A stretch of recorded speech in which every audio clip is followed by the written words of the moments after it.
정치톡 시작합니다. 민주당 이해찬 대표가 박원순 시장 성추행 의혹에 사과하면서 피해 여성을 피해자라고 부르지 않고 피해 호소인이라고 불렀습니다. 피해 호소인, 새로운 말을 만들어냈습니다. 가해 사실을 아직 인정할 수 없다는 뜻입니다.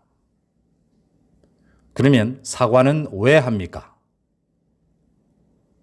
또 오거돈 전 부산시장의 성추행 당시에는 왜 피해자라 불렀습니까? 이해찬 대표는 또 진상규명 의향을 묻는 기자에게 후레자식이라고 욕했습니다. 이해찬 대표는 당내 의사표시를 막는 일도 잦았습니다. 이에 대한 지적이 잇따르자 자신은 비민주적인 경우가 한 번도 없다고 강변했습니다. 이 대표가 정말 모르는 것 같아서 알려드립니다.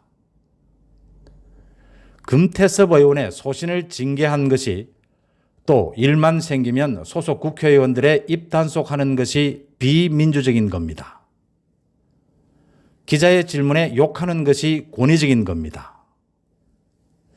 피해자에게 사과하고 진상을 밝히자고 하면 될 일을 피해 호소인이라고 한 것은 사과나 진상규명을 할 뜻이 없는데도 여론에 떠밀려 한 것이라는 걸 모두 잘 압니다.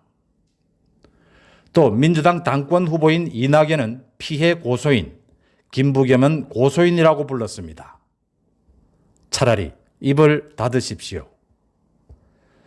민주당에서는 이런 상황에서도 내년 서울과 부산시장 보궐선거에 당 소속 단체장이 부정부패로 보궐선거가 치러지면 후보 공천을 하지 않는다는 당규를 고쳐서라도 공천을 해야 한다는 주장이 나옵니다.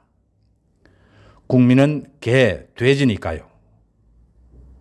이 당규는 문재인 대통령이 5년 전 당대표 시절 만든 것입니다.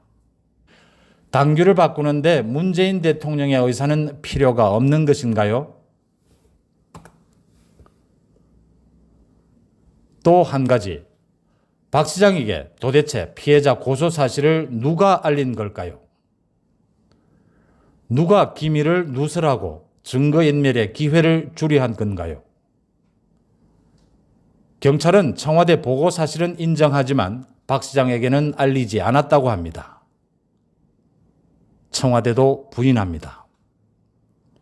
그러면 피해 여성이 박 시장에게 직접 알렸다는 겁니까? 손바닥으로 하늘이 가려질까요? 청와대 국정상황실이 박 시장 고소건을 안 뒤에는 곧바로 대통령에게 보고하는 건 상식입니다. 대통령이 박 시장 고소건을 보고받은 뒤 어떤 조처를 지시했는지 궁금해지는 대목입니다. 정치톡 마칩니다.